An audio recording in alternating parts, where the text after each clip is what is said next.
Brothers and sisters, the best da'i without an exception was our Prophet sallallahu alaihi wasallam. And when you look at how he gave da'wah, and again, the wisdom, wallahi, it's mind-boggling.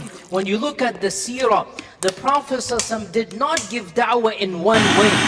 He looked at the person he's speaking to, and he chose the most important and the most obvious thing that's going to influence this person. So for example, in the Treaty of Hudaybiyah, when Urwa ibn Mas'ud al-Thaqafi was speaking with him, Urwa was from a tribe that considered to be the udhiyah to be something very respected. So the Prophet ﷺ said, bring out the udhiyah, bring out the qurbanis to show to him. And he saw all of the camels that had been prepared for Mecca, and he said to himself, how can we stop these people from going and entering the haram? When he was speaking to another non-Muslim, came to him and asked a weird question, what's the first dish of Jannah, right?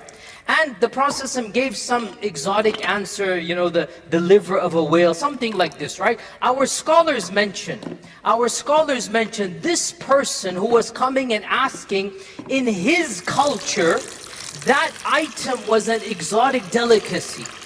Now, in Jannah, you get what you want, correct? In Jannah, you get what you want. Me personally, I don't think I would want the liver of a whale. That's not something I'm attracted to.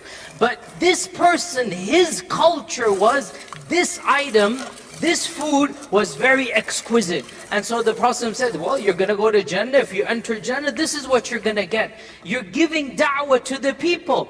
In the society we live in, brothers and sisters, you need to be wise. Look at the person you're talking to and then choose the most appropriate thing.